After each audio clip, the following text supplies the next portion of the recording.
pública não seja exclusivamente folha de pagamento, porque vai levar todas elas à falência em muito pouco tempo. Obrigado. Obrigado, deputado. O ministro com a palavra pelo tempo de 10 minutos.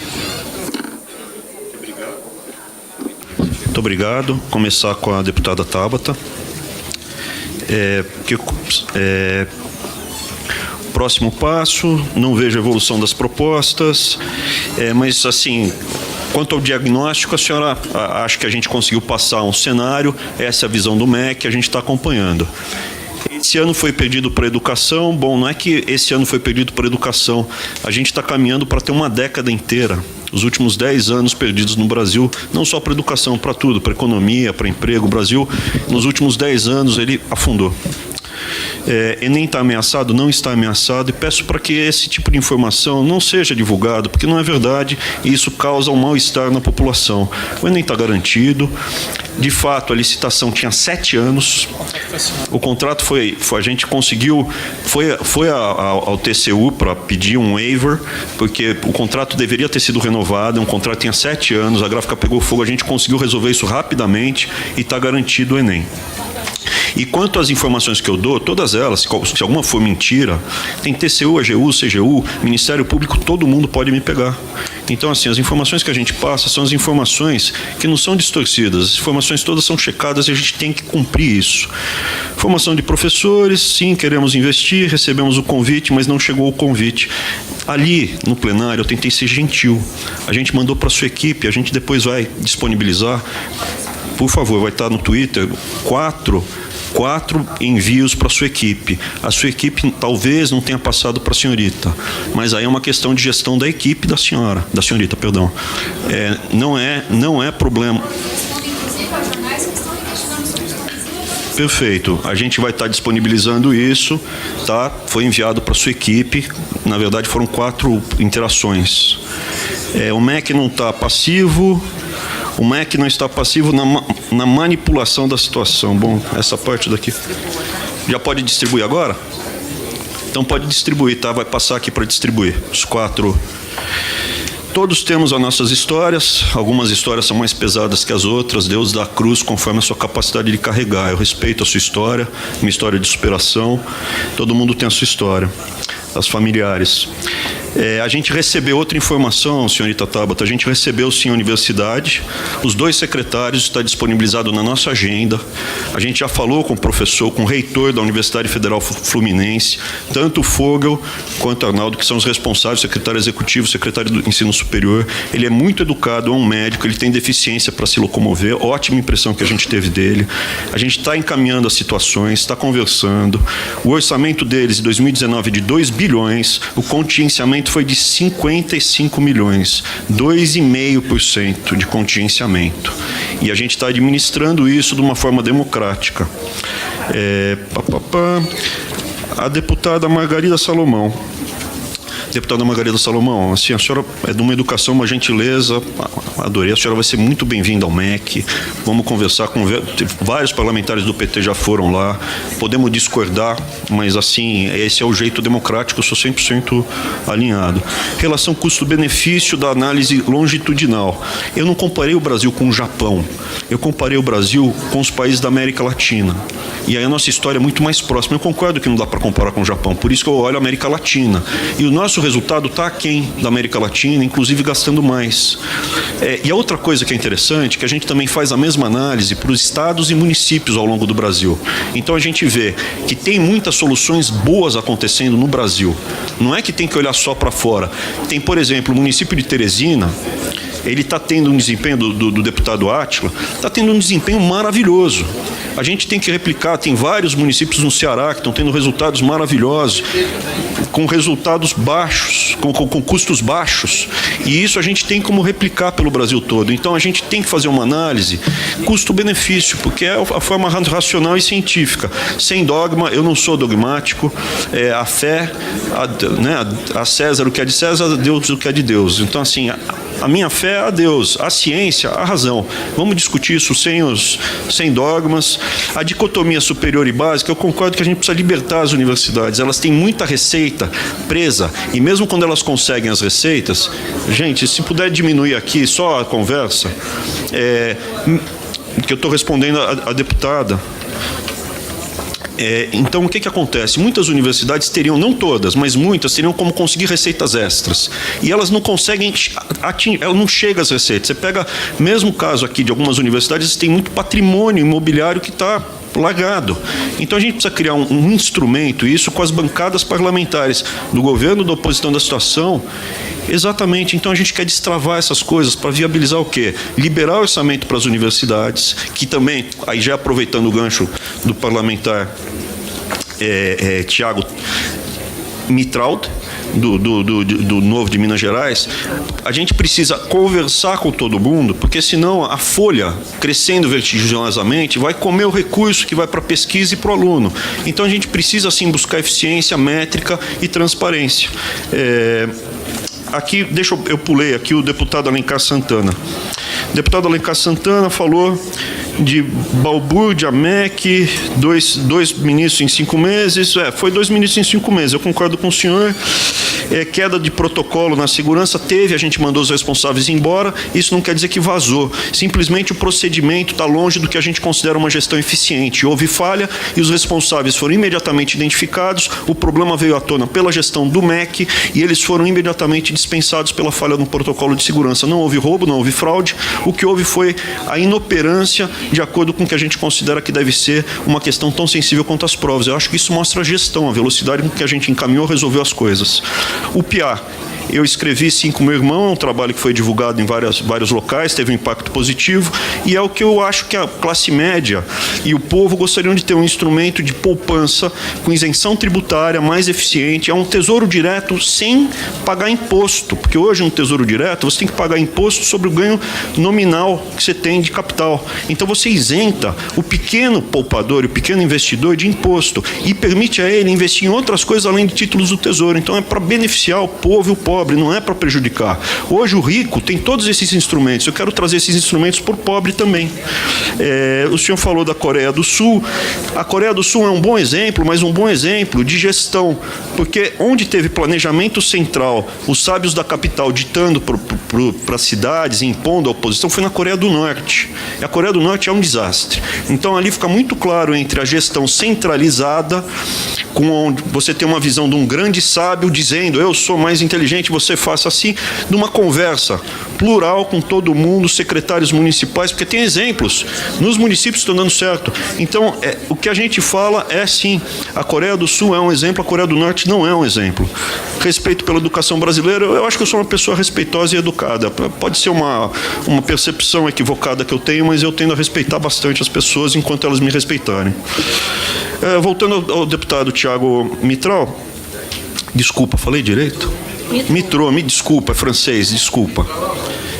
Perdão, mas também, dado o meu nome, né, a quantidade eu também, né, eu também. Então, diversificar as fontes de receita, 100% alinhado. A gente precisa libertar as universidades, elas estão engessadas, não conseguem fazer, fica centralizado, mesmo que um departamento que está super de odonto, que é ponta no Brasil, odonto é ponta científica, pesquisa, ele não consegue obter os recursos. Se alguém inventar a cura da dengue, esse grupo de pesquisa, sei lá, 50% do recurso tem que ir para o grupo de pesquisador, essa turma tem que ficar rica.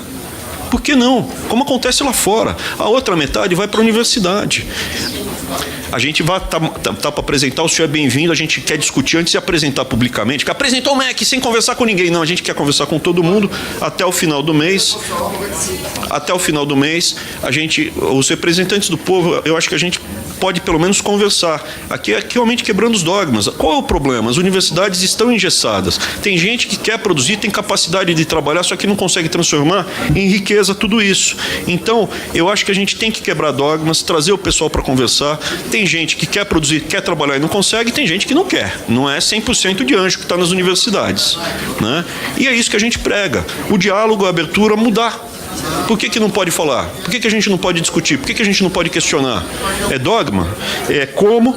Então, são várias ideias que a gente está apresentando, as incubadoras de empresas dentro das universidades, utilizar o patrimônio. Tem muita universidade muito rica em termos de imóveis. Eles podem pegar, criar fundos imobiliários, com toda a governança possível, blindado, negociado na Bolsa, CVM,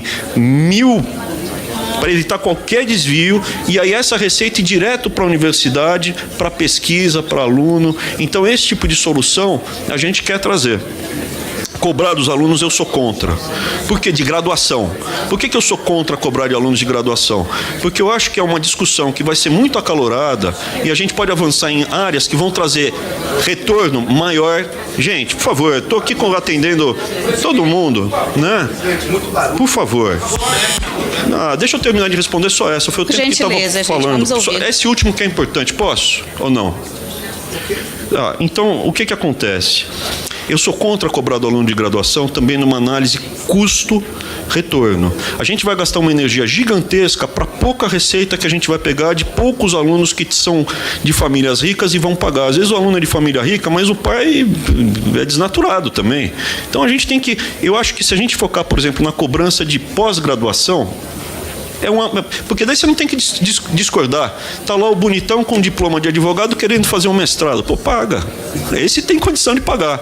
O aluno de graduação, eu acho que não. Esse a gente poderia postergar. E não é para toda a pós-graduação, mas para algumas que têm visão de mercado, a gente poderia cobrar e daria mais receita na relação custo, energia, retorno financeiro para as universidades. Eu acho que eu respondi tudo da folha. O senhor está certíssimo. Se a gente não mexer com a folha, vai explodir. Hoje a gente já gasta mais de 15 bilhões de reais com o professor federal aposentado. É mais do que vai para estado e município via Fundeb.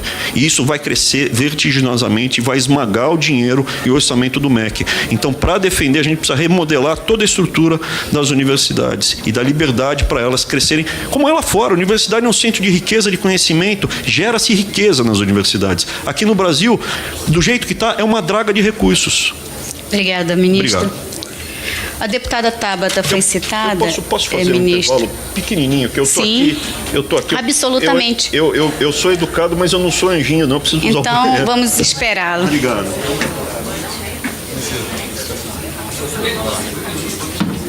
Está suspensa por 5 minutinhos. Aí, quem quiser sair, retorna em 5 minutos.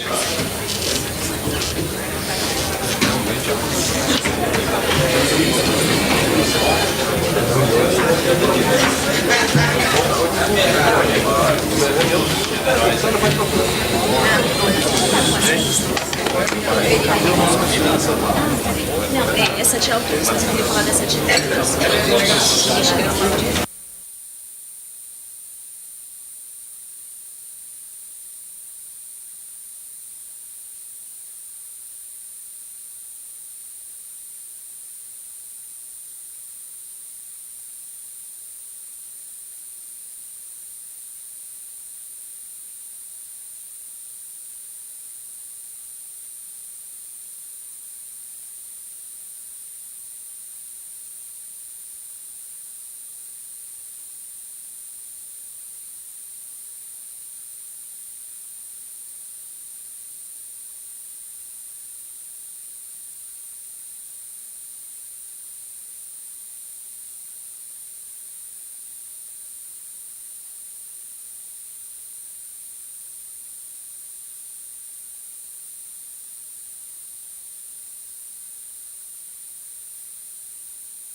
De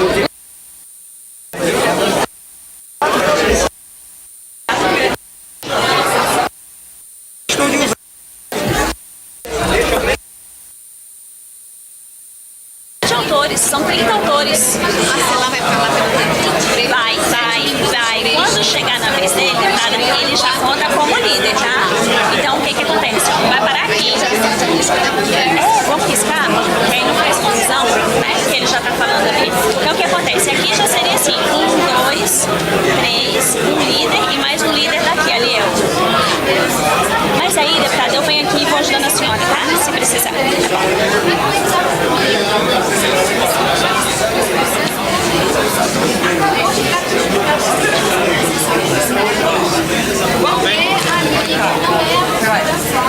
Meninas, que hora sou eu nessa bagunça de tantas listas? Deputada, Estou como líder. tá como líder? Deputada, a senhora tá em 17º. A gente ainda vai pro 7º. Vou falar hoje.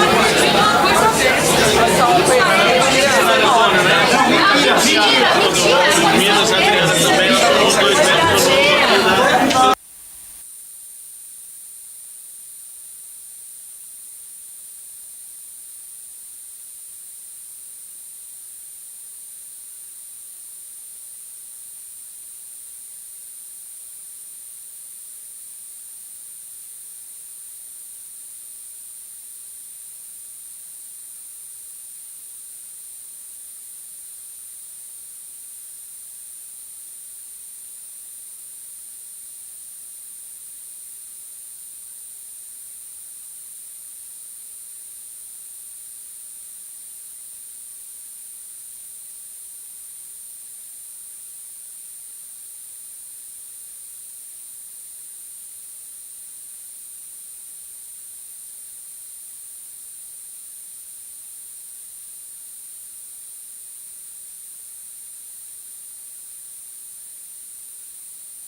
Processo agora.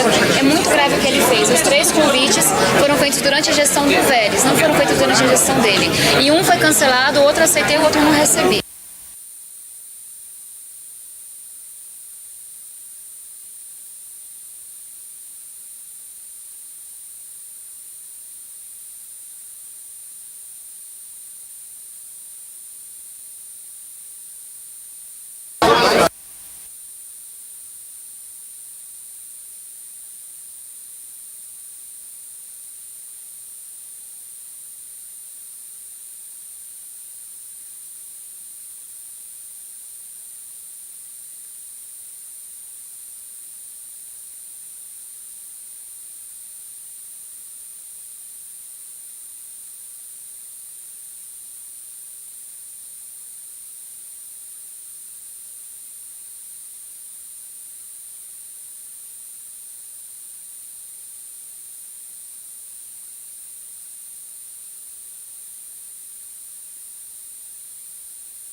Ministro,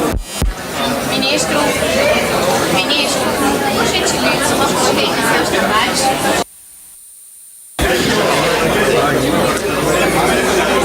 Vamos reiniciar os nossos trabalhos. Vou passar a palavra à deputada Tabata para um tempo de 2 minutos. Não, não é réplica, não. É porque a deputada foi citada pessoalmente. Obrigado, senhor presidente. Obrigado, deputado. Com a palavra, o ministro. Há quanto tempo eu tenho? 10 minutos. Vamos lá. Vou tentar responder a todos o mais rápido possível em 10 minutos. Deputado Felipe Rigoni, o senhor esteve lá conosco, acho que a conversa foi muito boa, a gente conversou durante um bom tempo. Não consegui atingir as metas do PNE. Foi justamente isso. A gente tem várias metas aqui que estão sob risco, outras eu acho que a gente vai ter que fazer escolhas.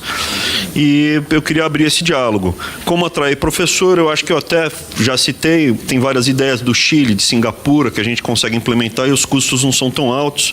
Esse ano, evidentemente, é um ano de estresse, é um ano de crise, mas para o ano que vem, de acordo com o que essa casa decidir com o orçamento, a gente pode viabilizar.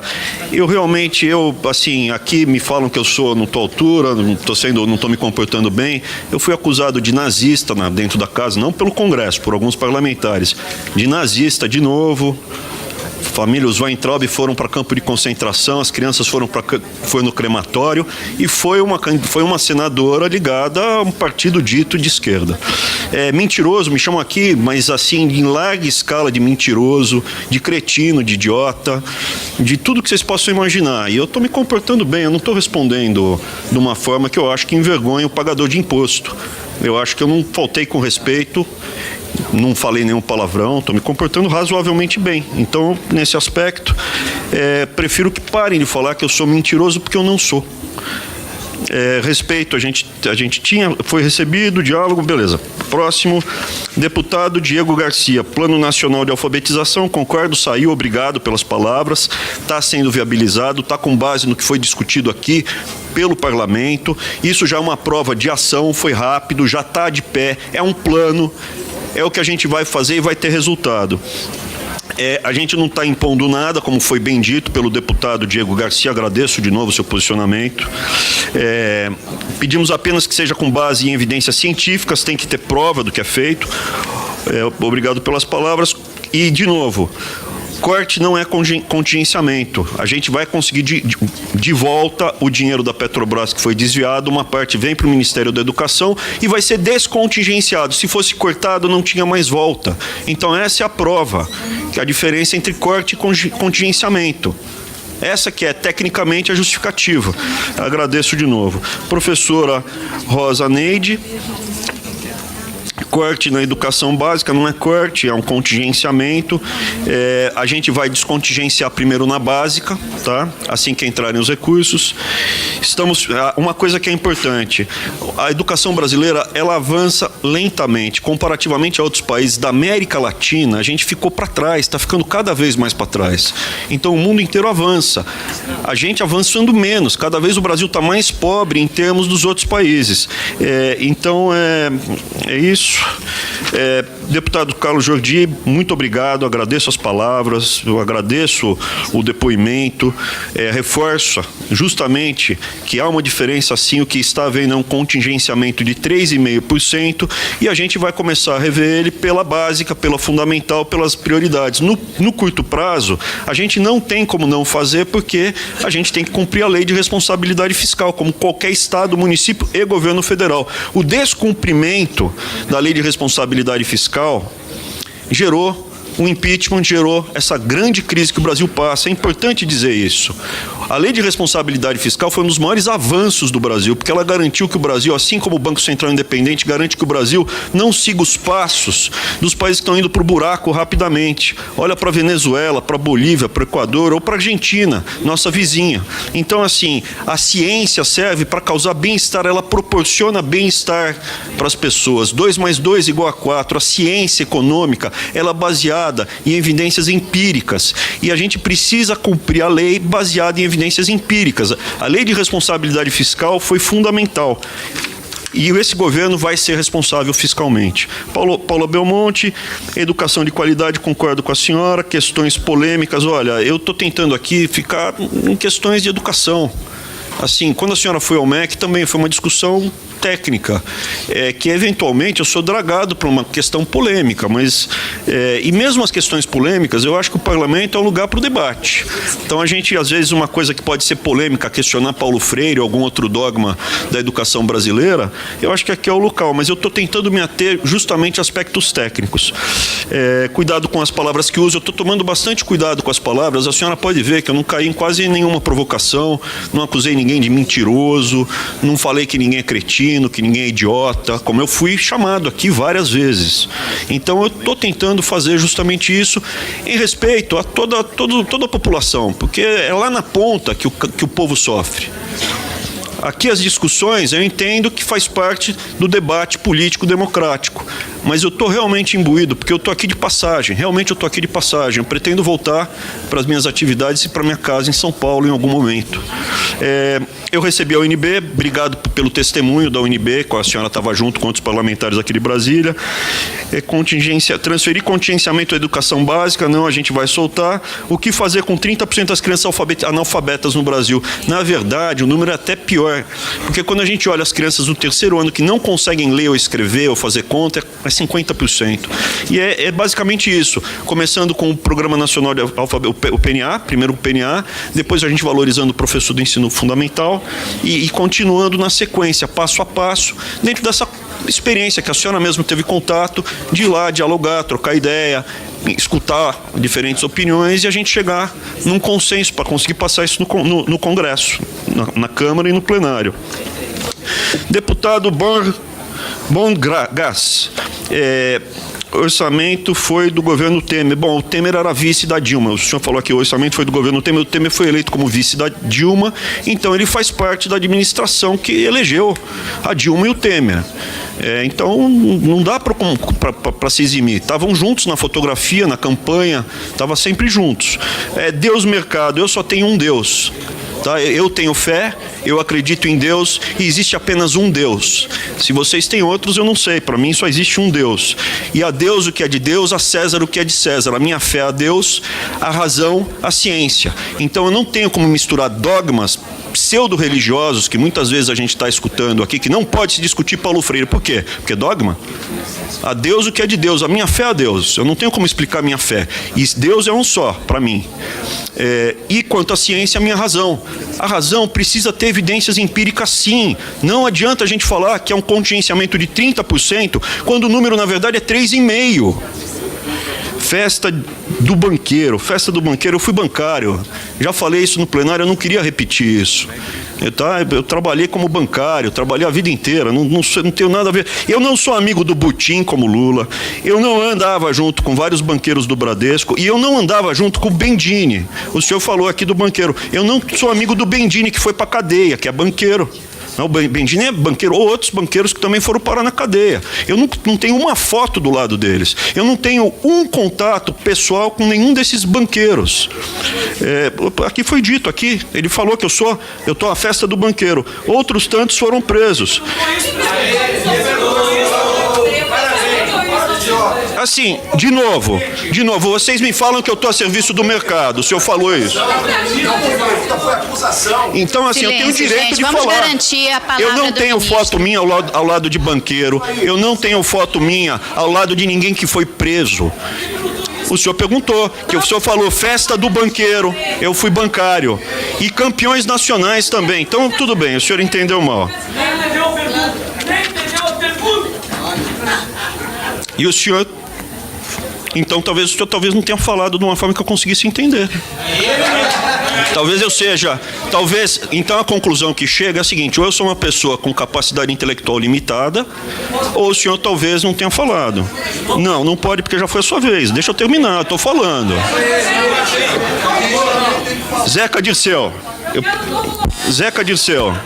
revogar os cortes de custos não é corte. Eu posso reter o tempo aqui? Sim. Mais um minuto. Revogar os cortes de custo do deputado Zeca Dirceu. Não é corte, é contingenciamento. Nomear os primeiros colocados, a gente vai tentar nomear os primeiros colocados, tá? É o que a gente pretende, mas a lei nos faculta não nomear se a gente achar que pode gerar mais benefício para a sociedade o segundo ou terceiro da lista. Então a gente vai cumprir a lei. Trabalhar com a verdade dos fatos, sim. Eu gosto de trabalhar com a verdade, mostrar os problemas, não os acertos. Eu acho que a gente tem que mostrar tudo, os acertos e os problemas. Não há como fazer contingenciamento.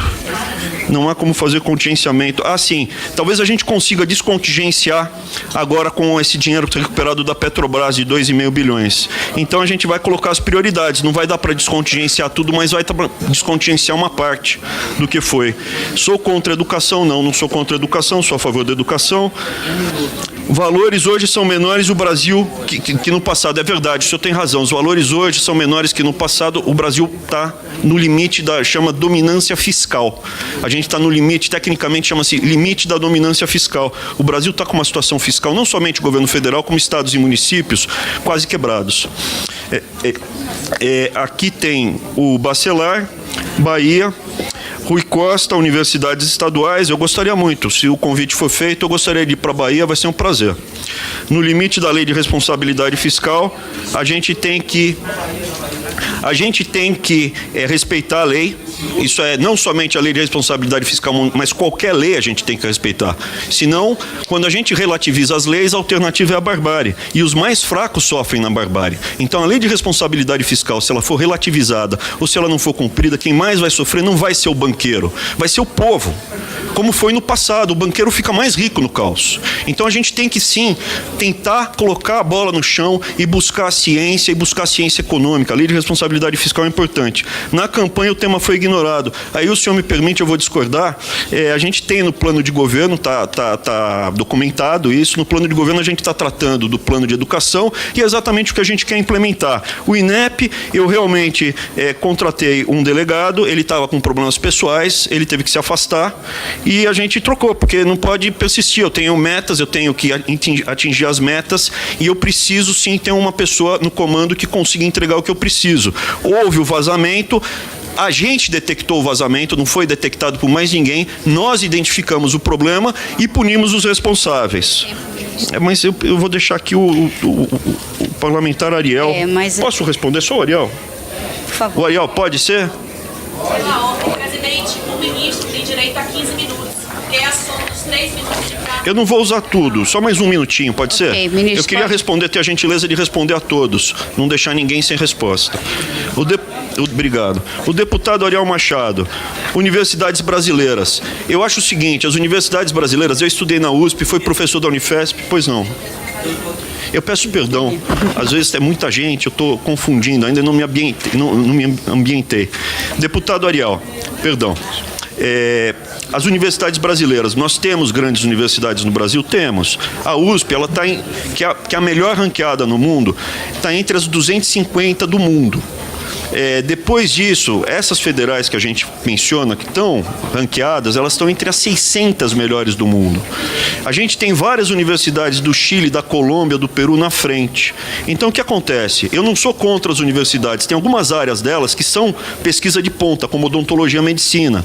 Mas as universidades como um todo, a gente tem sim como buscar melhoras. É um crime falar que a gente tem que buscar melhoras? Não temos nada a melhorar no Brasil? As nossas universidades são as melhores do mundo? Tem que melhorar, é dinheiro do contribuinte na maioria delas. Elas têm um papel importante no desenvolvimento e o que a gente está propondo é rediscutir. Tá? Mas elas não estão entre as 50 melhores do mundo. Você fala assim, vou melhorar, elas estão nas 30 melhores do mundo. Eu acho que, assim, tem muito para melhorar, tem muita coisa boa no Brasil, como a questão da educação básica. Tem municípios que estão fazendo um trabalho maravilhoso. A gente tem que olhar para os municípios no Brasil que estão fazendo um trabalho maravilhoso e copiar deles. Substituição no MEC, uma troca normal, é gestão, não pode haver compromisso com erro. As emendas parlamentares desagravam aos estudantes e professores. Não, eu não ofendi ninguém, não vejo que eu tenha ofendido ninguém. E o que eu quero fazer é libertar as universidades. Quanto o senhor fala de corrigir os equívocos, sim, com certeza.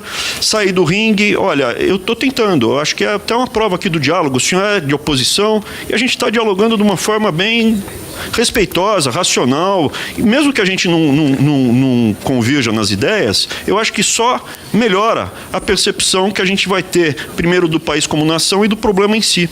Então acho que dá para fazer o trabalho, acredito nisso e agradeço a sua postura. Como ministro, eu acho que eu estou fazendo isso. Eu fui provocado várias vezes pela imprensa, fui desconstruído. Foram buscar, a única coisa assim, foram buscar tudo na minha vida, para fechar. Eles foram buscar absolutamente tudo na minha vida. Foram buscar a separação dos meus pais, foram buscar o meu primeiro boletim. Eu era menor de idade, eu tinha 17 anos. Se eu tivesse matado alguém, ia ter gente falando que eu era vítima social. Como foi o assassino do professor aqui em Valparaíso. 17 anos e 10 meses. Eu tinha 17 anos recém-feitos. E fui mal no primeiro ano da faculdade. Só isso que encontraram? Que eu sou pai de família, tenho 30 anos de trabalho, não tenho uma passagem na polícia, não tenho um processo trabalhista, não tenho uma mácula na vida. É isso? Então, assim, acho que as good as it gets, como diriam os americanos. Eu acho que está indo bem, não está nada muito ruim, não. Obrigado, viu? Obrigada, ministro. Chegou a esta comissão uma nota